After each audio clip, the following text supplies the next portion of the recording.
everybody. I know all of you are so bored at home with this quarantine, so I decided that I was going to read you guys some stories. We're going to start out with the story of Sleeping Beauty. Long ago in a faraway land, King Stephan's fair queen gave birth to a daughter. They named her Aurora, me. To honor the baby princess, the king held a great feast. Nobles and peasants, knights and their ladies, everyone flocked joyfully to the castle. King Stephan welcomed his good friend King Herbert to the feast. King Herbert had brought his young son, Philip, with him. The kings agreed that someday Philip and Aurora would be married. Among the guests were 3 good fairies, Flora, Fauna, and Merryweather. Each wished to bless the infant with a gift. Waving her wand, Flora chanted, "My gift shall be the gift of beauty, and mine," said Fauna, "shall be the gift of song." Merryweather was next, but before she could speak, the castle doors flew open. Lightning flashed, thunder rumbled, a tiny flame appeared and grew quickly into the form of the evil fairy Maleficent. Her pet raven was perched on her shoulder. Maleficent was furious, for she had not been invited to the feast. "I too shall bestow a gift on the child," she said with a sneer.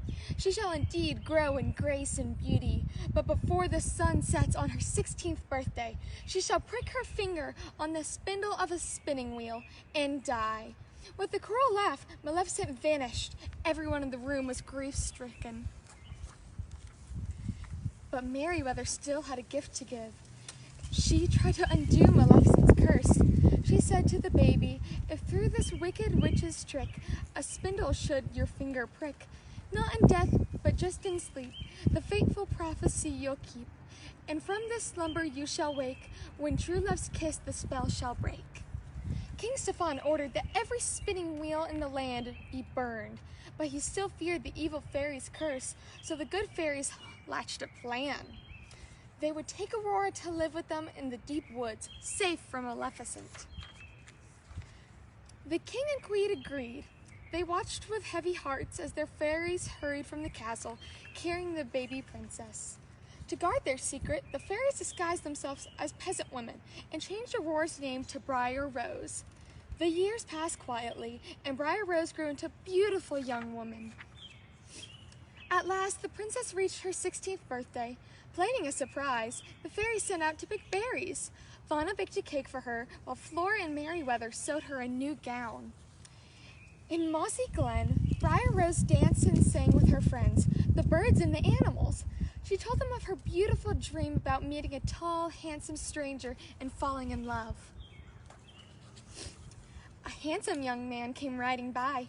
When he heard Briar Rose singing, he jumped from his horse and hid in the bushes to watch her. Then he reached out to take her hand. Briar Rose was startled. "I didn't mean to frighten you," the man said, "but I feel like we've met before." Briar Rose was very happy. She and her admirer gazed into each other's eyes. The young man didn't know she was Princess Aurora, and she didn't know that it was Prince Philip, to whom she had been promised to marry in the many years before. Back in the cottage, the fairies gave Briar Rose her birthday surprises. Then Briar Rose told them that she had fallen in love. "Impossible!" they cried. They told her the truth at last. She was a princess betrothed at birth to a prince. Now it was time for her to return home. So poor Aurora was led away, longing for her handsome stranger. Maleficent's raven, perched on the chimney of the cottage, had heard everything. It flew off to warn Maleficent that the princess was finally returning. Maleficent sped to the castle. There, using her evil powers, she lured Aurora to the high tower. In the tiny room, a spinning wheel suddenly appeared. "Touch the spindle," hissed Maleficent. "Touch it, I say." The 3 good fairies rushed to the rescue, but they were too late. Aurora had touched the sharp spindle and instantly fallen into a deep sleep. Maleficent's cruel curse had come true. With a harsh laugh, the evil fairy vanished. The fairies wept. "Poor King Stephan and the queen," said Fauna. "They'll be heartbroken when they find out," said Merryweather. "They're not going to," said Flora. "We'll put them all to sleep until the princess awakes." So the three fairies flew back and forth, casting a dreamlike spell over everyone in the castle. Meanwhile, Maleficent had captured Philip and chained him in her dungeon, but the good fairies had other plans for him. Using their magic, they broke the chains. They armed the prince with the shield of virtue and the sword of truth. Then they sent him racing to the castle to awaken the princess. When the evil fairy saw Philip escaping, she hurled heavy boulders at him, but the brave prince rode on. When Philip reached Aurora's castle, Maleficent caused a forest of thorns to grow all around it. Philip hacked the thorns aside with his powerful sword.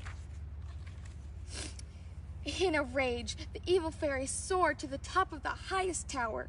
There, she changed into a monstrous dragon.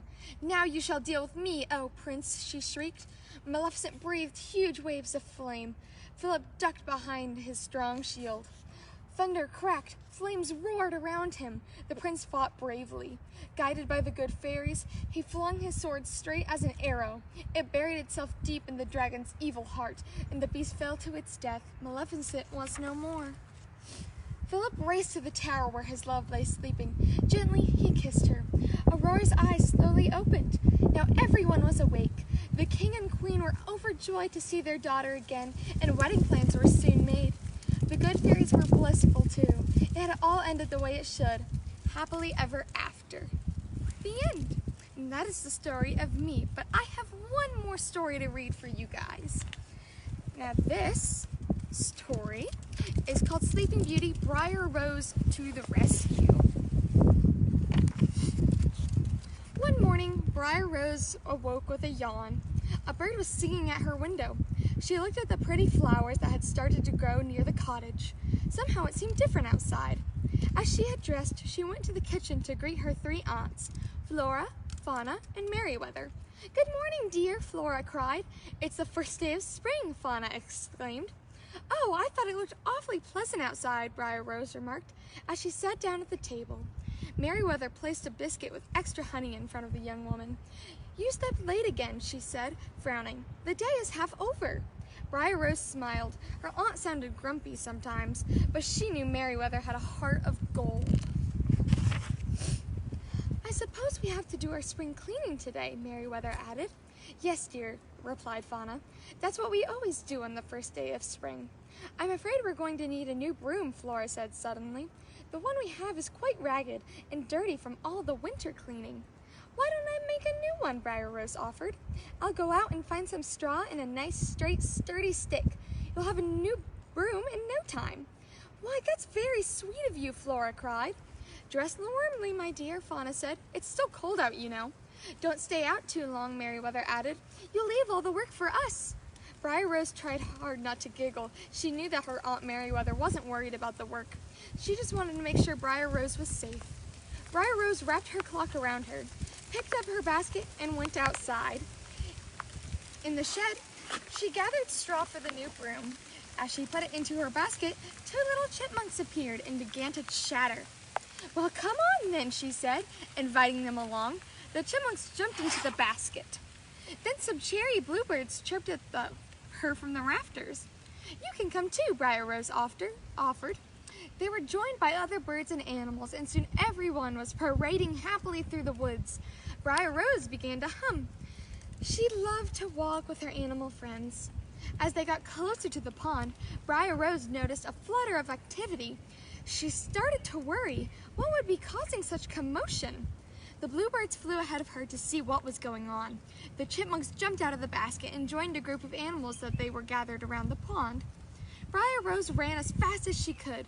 When she caught up, she saw that a deer had fallen through the ice and couldn't get out. Briar Rose knew this deer well. It was a doe that was going to give birth very soon. She had to help the poor animal, but she wasn't quite sure how. Thinking quickly, Briar Rose hurried to the fallen tree and broke off a long, sturdy branch. She stretched it towards the deer. The deer reached to the branch, but she had lost her strength and seemed to panic. Briar Rose wondered what she could do to help. Suddenly, she had an idea. She began to sing the softest, most soothing lullaby she could of the doe started to calm down. Then the tired creature was able to grasp on the branch in her mouth. Briar Rose tugged and pulled until the doe climbed out of the bank and onto the pond at last. Briar Rose sighed with relief. Then she realized how badly the deer was shaking. "Oh, you poor thing," she cried. "You're half frozen." She pulled a big handful of straw from her basket and rubbed it briskly over the deer's body. The doe's coat slowly began to dry, but she was still shivering. "Come on, everyone," Briar Rose announced. She and the other animals led the deer through the woods. When they reached her aunt's cottage, Briar Rose took the doe directly to the warm fireplace. The doe left a trail of muddy hoof prints all over the floor. "We'll have to clean all over again," said Merryweather. "Oh, phooey," cried Fauna.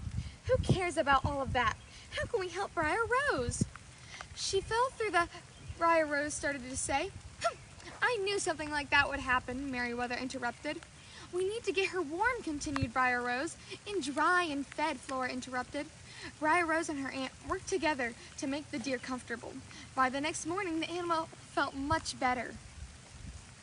Later that spring, the doe gave birth to 2 beautiful fawns.